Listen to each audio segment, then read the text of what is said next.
Friends, welcome to our channel. আপোনালোক সকলোকে আমি প্ৰাগজ্যোতিষ চেনেললৈ স্বাগতম জনাইছো। আমি ইতিমধ্যে অসমৰ এক্সামৰ ৰিলেটেড বহুকেইটা ইম্পৰ্টেণ্ট ভিডিঅ' আমাৰ চেনেলত আপলোড কৰিলোঁ। যদি আপোনালোকে ভিডিঅ'বিলাক পোৱা নাই তেতিয়াহ'লে আমাৰ চেনেলৰ প্লেলিষ্টত গৈ পেলাই আপোনালোকে ভিডিঅ'বিলাক চাব পাৰিব। আৰু যদি ভিডিঅ'বিলাক ভাল পায় তেতিয়াহ'লে আমাৰ চেনেলটো ছাবস্ক্ৰাইব কৰি ল'ব, কাৰণ আমি আগলৈও কিছুমান ইম্পৰ্টেণ্ট ভিডিঅ' এক্সাম ৰিলেটেড আমাৰ চেনেলত আপলোড কৰিবলৈ গৈ আছোঁ। আজিৰ ভিডিঅ'টো আমি ষ্টাৰ্ট কৰোঁ। আহক, পোনপ্ৰথমে এটা কুৱেশ্যন আছে, which of the following was the first bank of Assam? অসমৰ প্ৰথম বেংকটোৰ নামটো কি হয়? এই বেংকটোৰ নামটো হৈছে আপোনাৰ তেজপুৰ ইণ্ডাষ্ট্ৰিয়েল বেংক।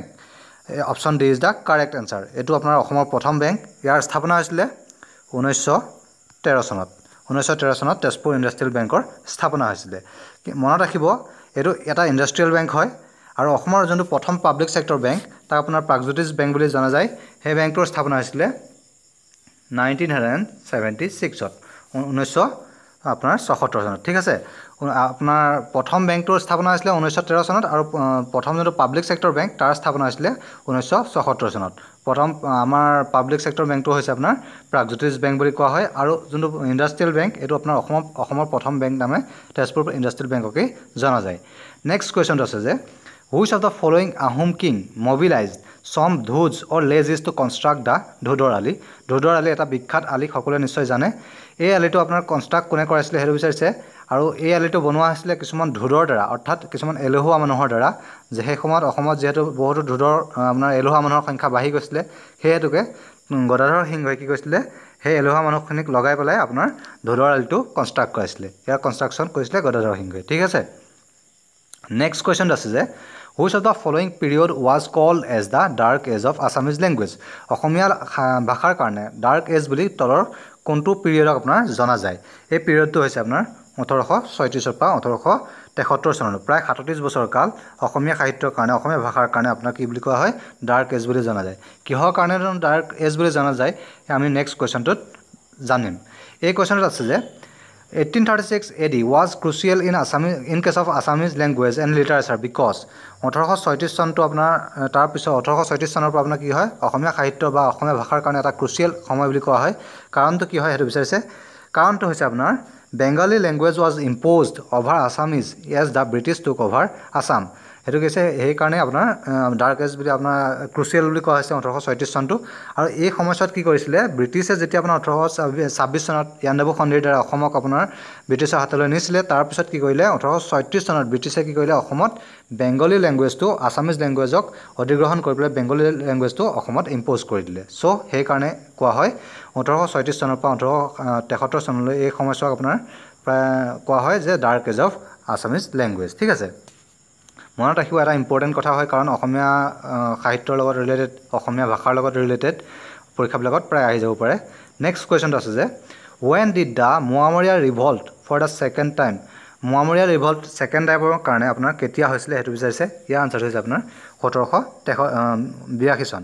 আপোনাৰ 1782 চন, 1782 আপোনাৰ 82 চনত আপোনাৰ কি হৈছিলে, মোৱামৰীয়া ৰিভল্ট ছেকেণ্ড টাইমৰ কাৰণে আকৌ ষ্টাৰ্ট হৈছিলে। ঠিক আছে, নেক্সট কুৱেশ্যন আছে যে who constructed the Karengghar at Garhgaon? গড়গাঁৱত আপোনাৰ কাৰেংঘৰ কোনে কনষ্ট্ৰাক্ট কৰাইছিলে সেইটো বিচাৰিছে।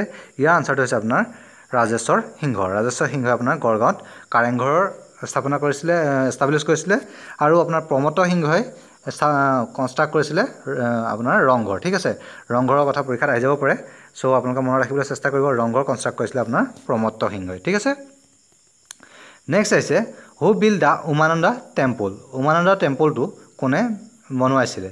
এই উমানন্দ টেম্পলটো বনাইছিলে আপোনাৰ গদাধৰ সিংহই। গদাধৰ সিংহই আপোনাৰ কেইবাটাও আপোনাৰ কনষ্ট্ৰাকশ্যনৰ কাম কৰিছিলে, যিকেইটা আপোনাৰ উল্লেখযোগ্য হয়। তাৰ ভিতৰত এটা হৈছে আপোনাৰ উমানন্দ টেম্পল। উমানন্দ টেম্পলটো আপোনাৰ উমানন্দ যোনটো আইলেণ্ড আছে, যাক আমি আপোনাৰ পিকক আইলেণ্ড বুলিও জানো, এই আইলেণ্ডৰ ওপৰত আছে। এই আইলেণ্ডৰ এটা বিশেষত্ব আছে যে আপোনাক কি বুলি কোৱা হয়, এই আইলেণ্ডটো গোটেই ৱৰ্ল্ডৰ ভিতৰত আটাইতকৈ সৰু ৰিভাৰ আইলেণ্ড বুলিও জনা যায়, মনত ৰাখিব। নেক্সট কুৱেশ্যনটো আছে যে which of the following Ahom king crush the rebellion of the Barabhuyan? বৰভূঞাৰ যোনটো আপোনাৰ ৰিভেলিয়ন হৈছিলে, এই ৰিভেলিয়নটোক কোনজন আহোম ৰজাই আপোনাৰ কি কৰিছিলে, ধ্বংস কৰিছিলে সেইটো বিচাৰিছে। ইয়াৰ আনচাৰটো হৈছে আপোনাৰ প্ৰতাপ সিংহ। প্ৰতাপ সিংহই আপোনাৰ এই বৰভূঞা ৰিভেলিয়নটো শেষ কৰিছিলে। ঠিক আছে, নেক্সট আহিছে আপোনাৰ which of the following king of the Kamarupa kingdom was known as the Maharaja Dhiraja? মহাৰাজা ধীৰাজা নামেৰে তলৰ কোনজন ৰজাক, কামৰূপৰ ৰজাক জনা যায় সেইটো বিচাৰিছে ইয়াৰ আনসাৰটো হৈছে আপোনাৰ পুষ্য বৰ্মন মনত ৰাখিব পুষ্য বৰ্মনক আনটা নাম হৈছে আপোনাৰ মহাৰাজা ধীৰাজা তেওঁক মহাৰাজা ধীৰাজা নামেৰেও জনা যায় নেক্সট আছে who was the first Indian to grow tea commercially প্ৰথম ভাৰতীয় যোনে আপোনাৰ টি চাহপাত আপোনাৰ কমাৰ্চিয়েলি কি কৈছিলে তেওঁ গ্ৰো কৰিছিলে ঠিক আছে তেওঁ হৈছে আপোনাৰ মণিৰাম দেৱান আপোনাৰ চাহ খেতিৰ কাৰণেও বিখ্যাত হয় তেখেতে হৈছে প্ৰথম ভাৰতীয় যোনে আপোনাৰ চাহ খেতি প্ৰথম কৰিছিলে কমাৰ্চিয়েলি নেক্সট আপোনাৰ কোৱেশ্চনটো আছে যে when was the first tea garden established in India প্ৰথম আপোনাৰ ইণ্ডিয়াত চাহৰ বাগান কেতিয়া এষ্টাব্লিছ কৰা হৈছিলে সেইটো বিচাৰিছে ইয়াৰ আনসাৰ হৈছে আপোনাৰ 1837 চনত প্ৰথম অসমত আপোনাৰ ভাৰতত চাহ বাগান স্থাপনা কৰা হৈছিল নেক্সট আছে where was the first tea garden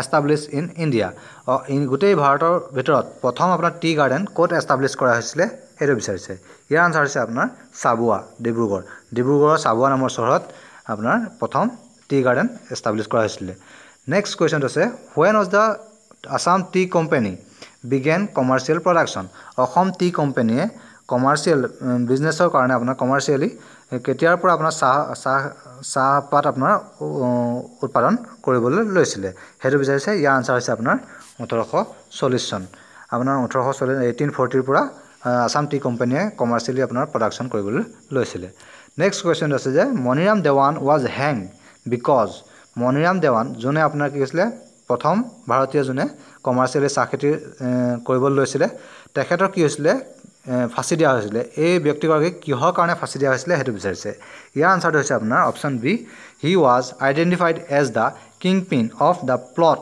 two install Kandarpeswar as king কি কৈছিলে তেখেত কন্দৰ্পেশ্বৰ সিংহক পুনৰ ৰজা হিচাপে স্থাপন কৰিবৰ কাৰণে তেওঁ এটা ষড়যন্ত্ৰত লিপ্ত আছে বুলি ভাবি পেলাই ব্ৰিটিছে তেওঁক ফাঁচি দিছিলে ঠিক আছে নেক্সট কোৱেশ্চন আছে যে what is the first Assamese language magazine প্ৰথম অসমীয়া ভাষাৰ মেগাজিন কোনখন হয় সেইটো বিচাৰিছে এইটো আনসাৰ হৈছে আপোনাৰ অৰুণোদয় সকলোৱে নিশ্চয় জানে অৰুণোদয় আপোনাৰ প্ৰথম অসমীয়া মেগাজিন আৰু অৰুণোদয় আপোনাৰ পাব্লিছ হৈছিলে 1846 চনত ক'ৰ পৰা হৈছিলে শিৱসাগৰৰ পৰা মনত ৰাখিব শিৱসাগৰৰ পৰা আপোনাৰ অৰুণোদয় পাব্লিছ কৰা হৈছিলে 1846 চনত এটা ইম্পৰ্টেণ্ট কুৱেশ্যন পৰীক্ষাবিলাকত প্ৰায় আহি থকা দেখা পোৱা যায় নেক্সট কুৱেশ্যন আছে যে চুজ দ্য কাৰেক্ট ওৱান তলৰ গিটাৰ ভিতৰত কাৰেক্ট আনসাৰটো আপোনাৰ চুজ কৰিব লাগে ইয়াৰ কাৰেক্ট আনসাৰটো হৈ যাব আপোনাৰ option A Hemkosh is the first etymological dictionary of the Assamese language based on Sanskrit spelling Hemkosh হৈছে প্ৰথম আপোনাৰ অসমীয়া কি হৈছে সংস্কৃতৰ স্পেলিং থকা অসমীয়া ডিকশ্যনাৰী ঠিক আছে আৰু প্ৰথম কিন্তু পৰীক্ষাবিলাকত এইটো এটা কনফিউজ নকৰিব পৰীক্ষাত সুধিব পাৰে যে প্ৰথম অসমীয়া আপোনাৰ ডিকশ্যনাৰীখন কি হয় সেইখন কোনে লিখিছিলে সেইখন লিখিছিলে আপোনাৰ মাইলছ ব্ৰনছনে আৰু হেমকোষ লিখিছিলে আপোনাৰ হেমচন্দ্ৰ বৰুৱাদেৱে ঠিক আছে আৰু দুইখন বেলেগ হয় হেমকোষখন হৈছে প্ৰথম অসমীয়া ব্যক্তিয়ে লিখা ডিকশ্যনাৰী আৰু প্ৰথম ডিকশ্যনাৰীখন আছামিজ লেংগুৱেজৰ ডিকশ্যনাৰী হৈছে আপোনাৰ সেইখন লিখিছিলে আপোনাৰ কি হৈছিলে মাইলছ ব্ৰনছনে ঠিক আছে মনত ৰাখিব দুটা বেলেগ তথ্য ভালদৰে মনত ৰাখিবলৈ চেষ্টা কৰিব কনফিউজ নকৰিব নেক্সট কুৱেশ্যন আছে যে who was the progenitor of Koch kingdom Koch ৰজাসকলৰ আপোনাৰ প্ৰজেনেটৰ হিচাপে কাক জনা যায় তেওঁ হৈছে আপোনাৰ হাৰিয়া মণ্ডলক আপোনাৰ কোচ ৰজাসকলৰ প্ৰজেনেটৰ হিচাপে জনা যায় এইকেইটা আছিলে আজিৰ ভিডিঅ'টোত যদি আপোনালোকে ভাল পাইছে তেতিয়াহ'লে আমাৰ চেনেলটো ছাবস্ক্ৰাইব কৰিব আৰু যদি কিবা সুধিব বিচাৰে তেতিয়াহ'লে আপোনালোকে কমেণ্ট কৰি পেলাই সুধিব পাৰিব লগতে আপোনালোকে ফেচবুক আৰু ইনষ্টাগ্ৰামত জইন কৰি পেলাই তাতো আপোনালোকে কুৱেশ্যন কৰিব পাৰিব আৰু তাত যদি আপোনালোকে কিবা জানিব বিচাৰে আমাক সুধিবলৈ নাপাহৰিব আমি ইয়াৰ ওপৰত ডিটেইলভাৱে জনাবলৈ চেষ্টা কৰিম ধন্যবাদ